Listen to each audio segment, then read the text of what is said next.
All right, you're Taylor Douglas. Yes, ma'am.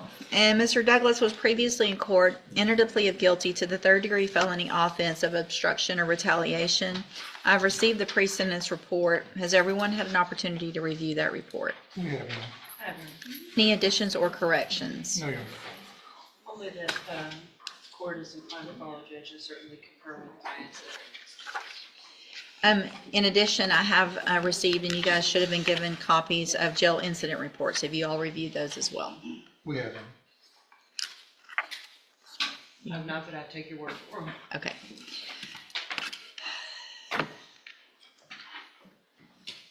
You don't like to follow rules, do you? I follow the rules. You do? You've been following the rules since you've been in jail? Kinda. Okay. So, how have you not followed the rules? I don't know, just whenever, I say like whenever I get disrespected or something like that. Oh, so when they disrespect you, I just, why do you think you deserve their respect? because I don't do nothing to disrespect them. You don't? You don't? Sitting on the countertops, not getting down. Looks like trying to smoke in the bathroom, working out when you're not supposed to be working out, lying about it, saying you're brushing your teeth, teasing and cutting up with and being disrespectful, talking about the officers, act like a little kid.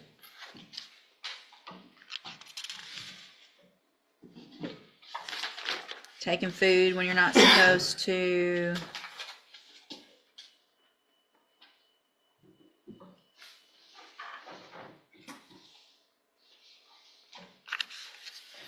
Calling them some lovely names.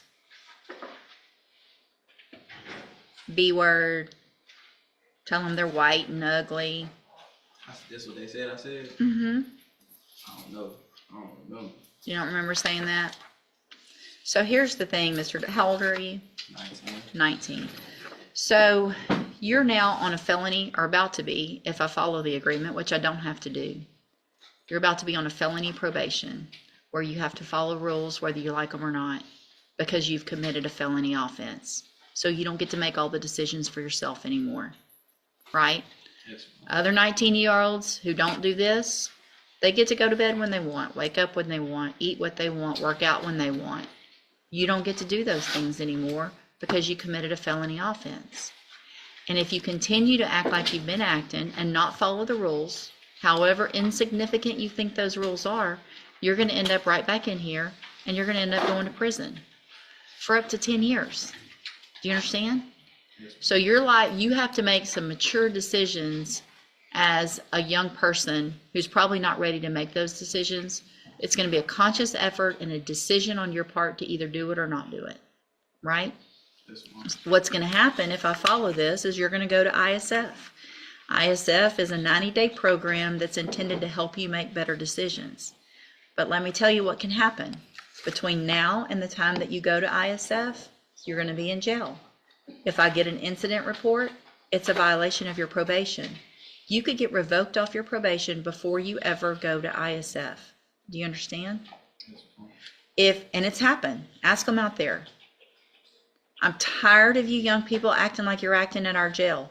They're tired of it. These people are just going to do their jobs, trying to go home, go with their families, make a living, pay their bills, something that you hopefully will want to do at some point in your life.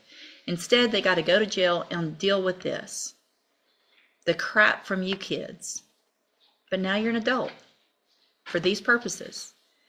If you get to ISF and you don't make it through that program, or I get incident reports from ISF, they send me those, you're not going to get out. You're never going to see the light of day again. You're going to go to prison. It's that serious. Do you understand? Okay. So I'm going to find that you previously entered your plea of guilty freely and voluntarily.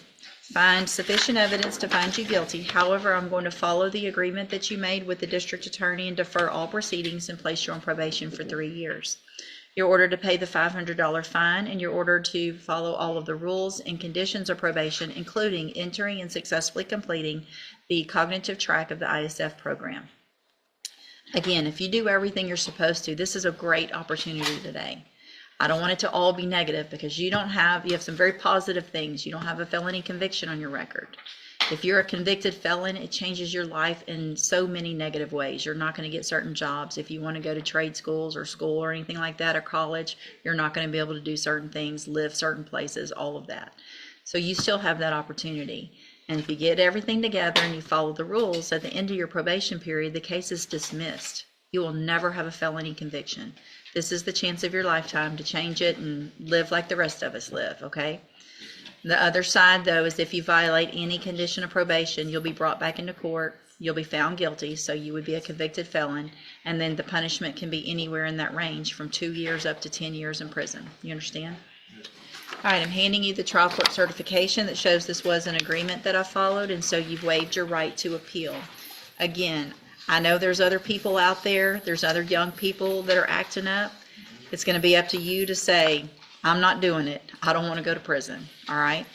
All right, you can go back with the bailiff. Yes, ma'am. Hold on a second. Before he goes, Judge, in light of the fact that you are giving him an opportunity after deferred on the felony, in reviewing of his incident reports from the PSI himself and his juvenile history, which is quite extensive. Yes. It is my intention to proceed, obviously with a plea bargain offer on those misdemeanors, but I think it would be important, at least with several of them, to have those on his record so that if he is back, we kind of know what we're going to do then. So you won't be able to go to ISF until you take care of those misdemeanors. They'll bring you over on a jail day to get those taken care of. Ms. Molfino will talk to that prosecutor. If you enter pleas on those, great. If you decide to go to trial, then you'll just have to wait to go to ISF until those take care of with the trial, okay?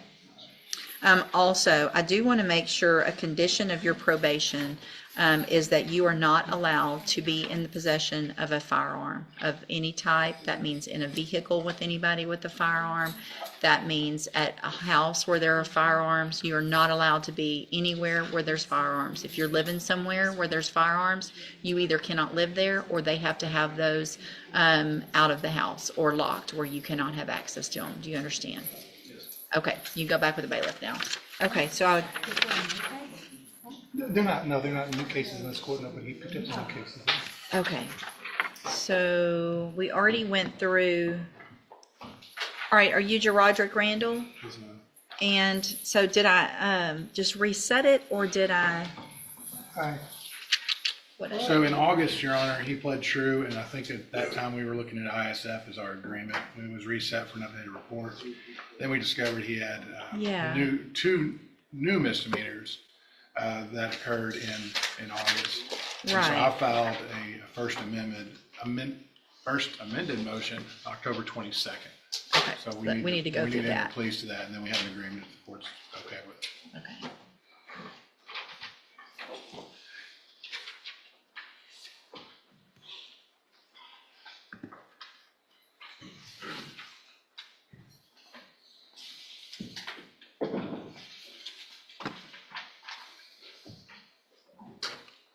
All right.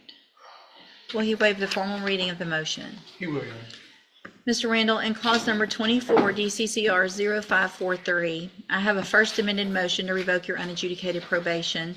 And we're going to start kind of all over. I know we've gone through some of this, but we're going to get pleas of true or not true again on all of them. And Your Honor, with your permission, we've agreed to plead to 1, 2, 3, and then the amended counts of 10 and 11, which cover the several new offenses on Right. misdemeanors. But Thank you. So it shows you were placed on probation October 7th of 2024 for aggravated robbery, and that was a 5-year deferred probation. Is that correct? The state's elected to proceed on counts 1, 2, 3, 10, and 11. Count 1 alleges that you violated your probation by committing the new offense of unlawful carrying a weapon May 3rd of 2025. And is that true or not true? True.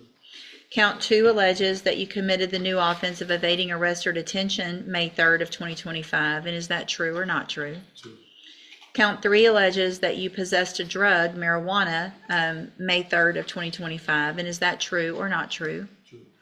Count 10 alleges that you committed the offense of unlawful carrying a weapon July 13th of 2025, and is that true or not true? And then count 11 alleges that you committed the offense of evading arrest or detention July 13th of 2025, and is that true or not true? Did you enter your pleas of true to counts 1, 2, 3, 10, and 11 freely and voluntarily? And did you plead true to those counts because they're all actually true? I have paperwork now, again, on the case here that has your signature on it that the state's marked as exhibit number 1. Before you sign these, did you go over them with Mr. Rojas? Do you fully understand them? And do you understand, if I follow the agreement that you've made with the district attorney, that you will be waiving or giving up any right to appeal?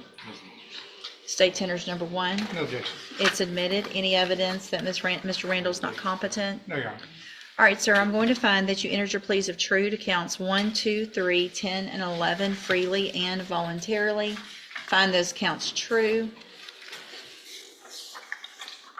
Find sufficient evidence to find you guilty, and at this time, find you guilty of the offense of robbery, aggravated robbery. Sentence you in accordance with your agreement to a term of 8 years in the institution. Judge, I feel like we may have originally pled him to the lesser. I think we did lesser robbery. included. Let me double check.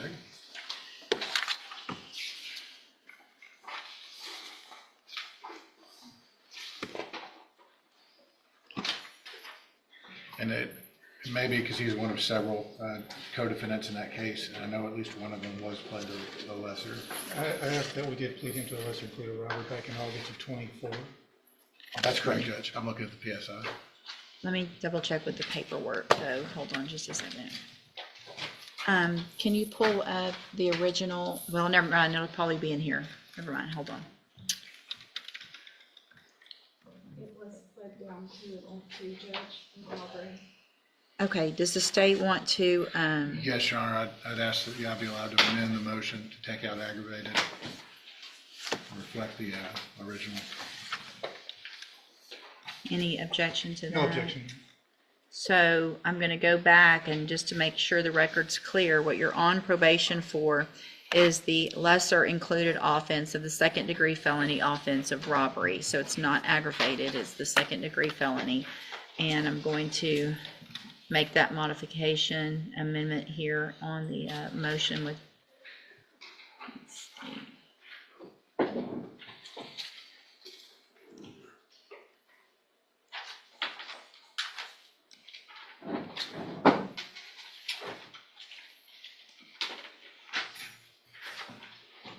I can figure out how to get all this done.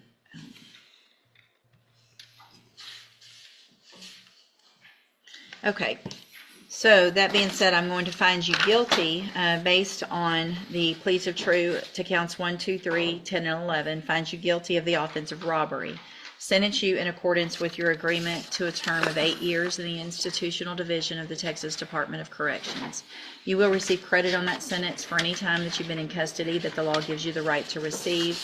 I'm handing you the trial court certification that shows this was an agreement that I followed, and so you've waived your right to appeal. I have also handed you a written admonishment regarding your ineligibility to possess a firearm or ammunition. Because of the judgment entered against you, you're ineligible under Texas law to possess a firearm or ammunition. Possession of a firearm or ammunition could lead to charges against you. Firearm is a legal term, and you should read that written admonishment I provided you to see what devices qualify as a firearm. If you have questions about the laws that make you ineligible to possess a firearm or ammunition, or about how long that lasts, you can talk with Mr. Rojas. All right, good luck to you, sir. You can go back with the bailiff. Thank you, Your Honor. All right, court's just going to I just need about a 5-10 minute break. We'll be in short recess. All right, the court's in recess. Denzel Spikes. Okay, you're Denzel Spikes. Yes, Will your client waive the formal reading of the motion and the indictment? He does, Judge. Judge, we're just proceed on count 1, on allegations number 1, we'll ban the rest. That is the condition. Mr. Spikes, in clause number 25, DCCR 0921, you're charged with the second degree felony offense of aggravated assault with a deadly weapon from April 29th of 2025. And how do you plead to that charge? Guilty. Are you pleading guilty freely and voluntarily? Yes, ma'am. And are you pleading guilty because you did what they've charged you with? Yes, ma'am. I have here on the tablet some documents in that case that have your signature on them, that the state's marked as exhibit number 1. I'm gonna need some explanation. On, The punishment, on his 3, Judge, he's on probation for aggravated assault with a deadly weapon, commits another one. the newest one was not as egregious as it seems. It was a kind of a mutual combat, but Okay, let me look at the, therefore we're proceeding on that with the lower offer due to the nature of it, but not to continue him on probation.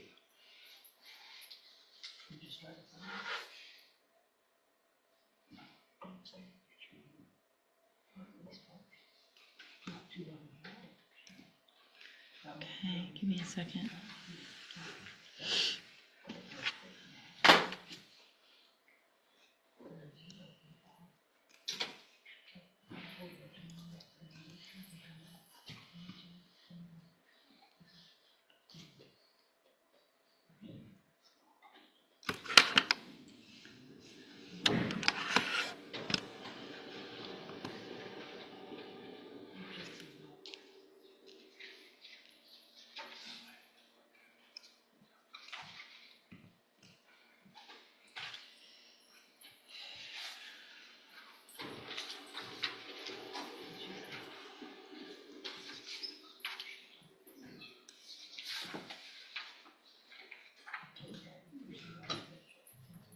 So give me just a second, I'm going through a couple things.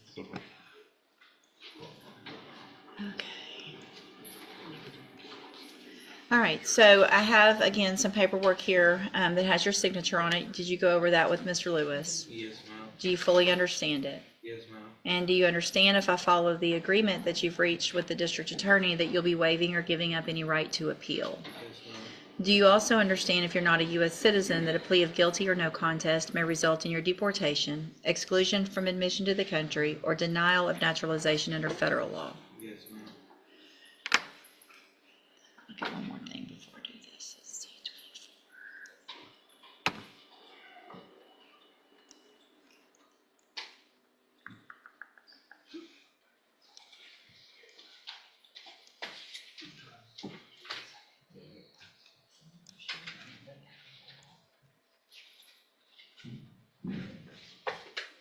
I'm printing something.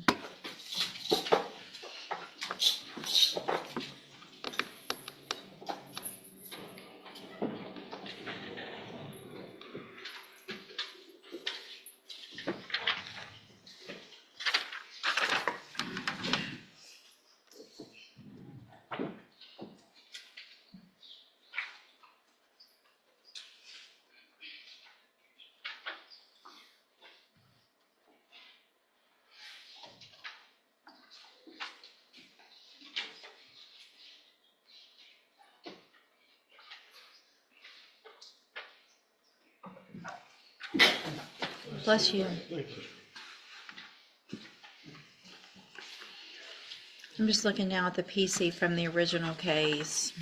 I'm looking at the PC from the new case.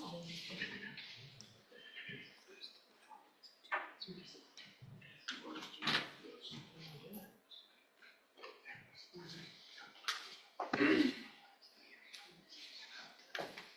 me see if I can go back.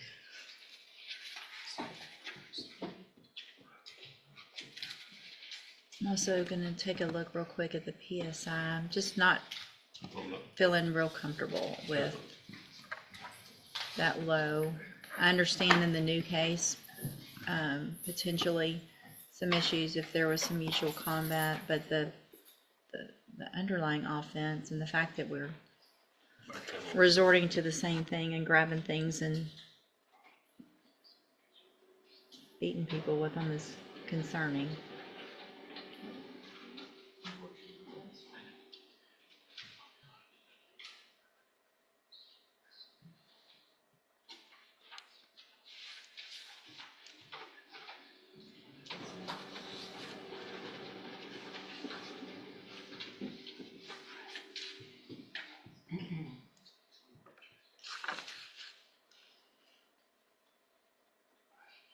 No criminal history.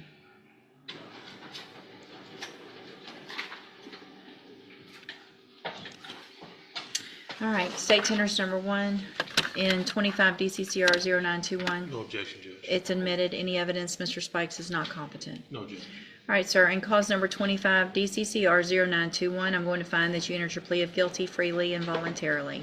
Find that you're mentally competent and you understand the nature and the consequences of that plea. Find sufficient evidence to find you guilty, and at this time find you guilty of aggravated assault with a deadly weapon. Sentence you in accordance with your agreement to a term of 3 years in the Institutional Division of the Texas Department of Corrections. You will receive credit on that sentence for any time that you've been in custody that the law gives you the right to receive. In cause number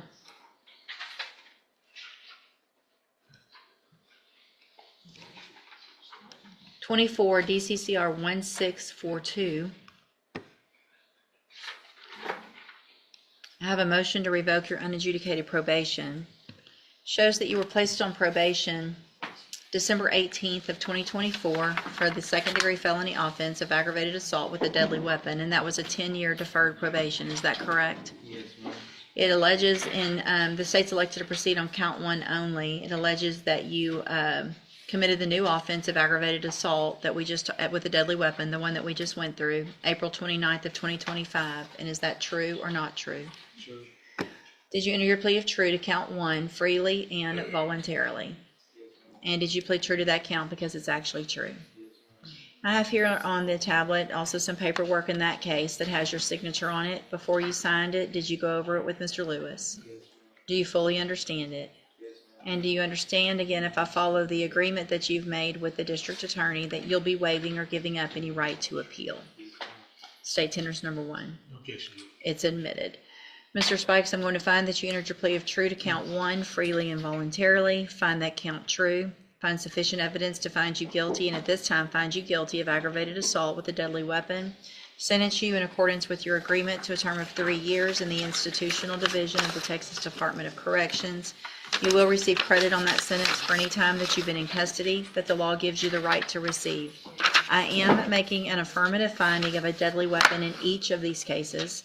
I'm handing you the trial court certification in each case that shows these were agreements that I followed, and so you've waived your right to appeal. I also handed you a written admonishment regarding your ineligibility to possess a firearm or ammunition. Because of the judgment entered against you, you're ineligible under Texas law to possess a firearm or ammunition. Possession of a firearm or ammunition could lead to charges against you. Firearm is a legal term, and you should read the written admonishment I provide you to see what devices qualify as a firearm. If you have questions about the laws that make you ineligible to possess a firearm or ammunition, or about how long that lasts, you can talk with Mr. Lewis. Good luck to you, sir. You can go back with the bailiff. Thank you, ma'am, for being here. Ms. Richmond, in cause number 24, DCCR 2306, you're charged with the state jail felony offense of theft with previous theft convictions from September 9th of 2024.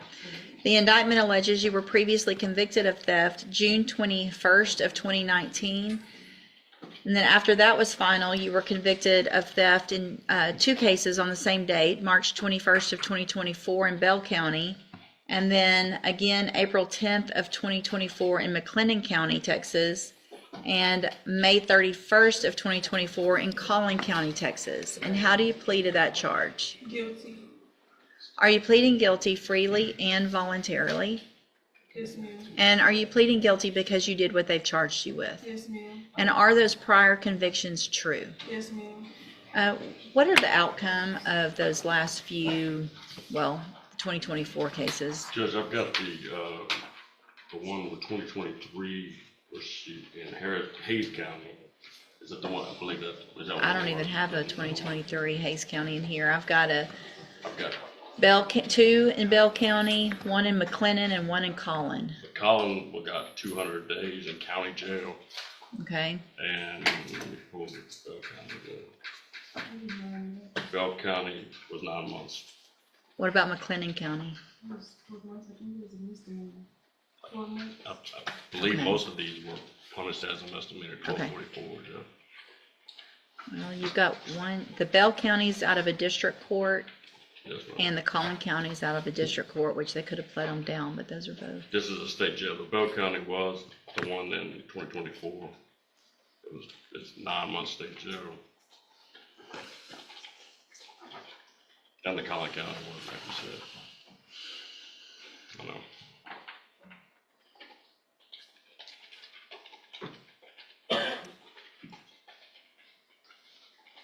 The Collin County was a 1244 to be specific, Judge. Okay.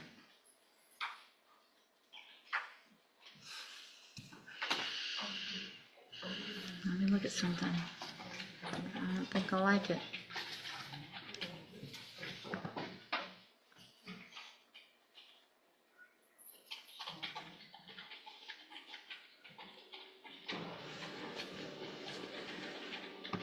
God, they're so hard to read. I'm printing the PC. I can't see it.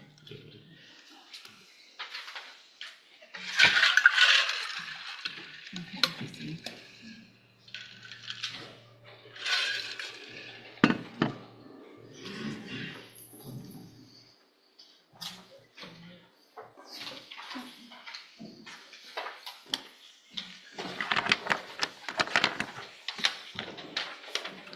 so there's a case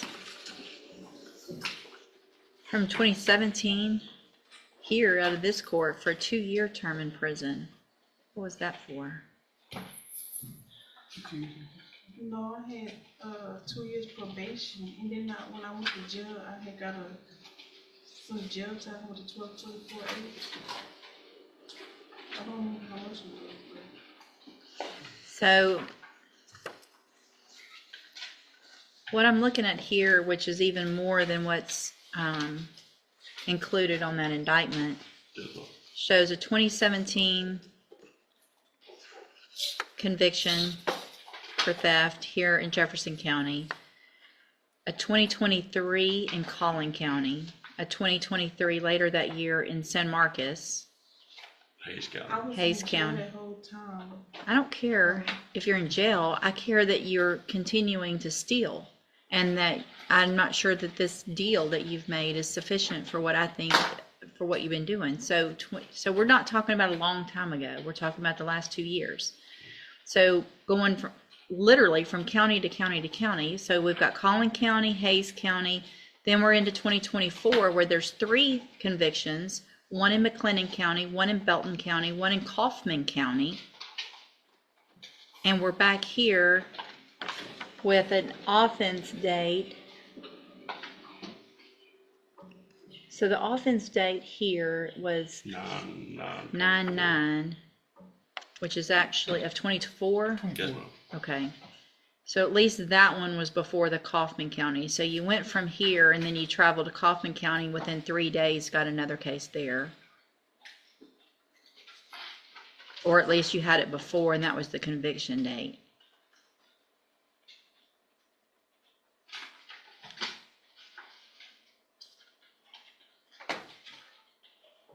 Yeah, nope. I will keep the paperwork. Y'all can go visit. I don't think 12 months is appropriate.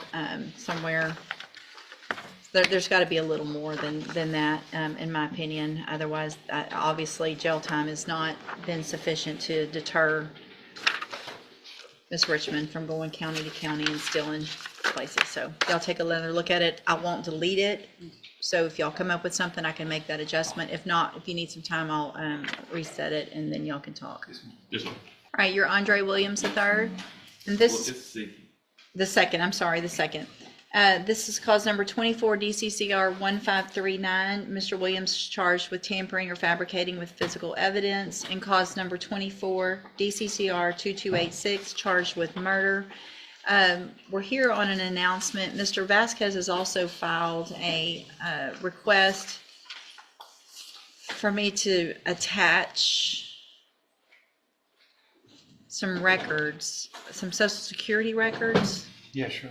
I've signed an order already ordering those, and they're not complying, Social Security Administration, with. You signed an order on. Judge Raquel West delivers a series of firm and unforgettable courtroom decisions, showing that accountability begins the moment a defendant chooses to ignore the law. The hearing opens with 19-year-old Tylen Douglas, who admits to repeatedly breaking jail rules even after pleading guilty to a felony offense.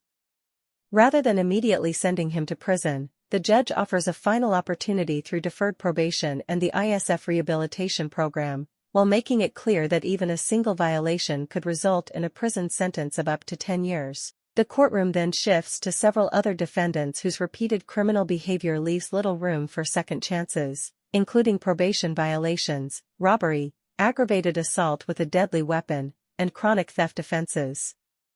Throughout each case, Judge West carefully weighs rehabilitation against public safety, reminding every defendant that probation is a privilege, not a right, and that continued bad choices carry life-changing consequences. Her message remains consistent from beginning to end: respect the law, follow the conditions of the court, and use the opportunity to change, because the next mistake may permanently close the door on freedom.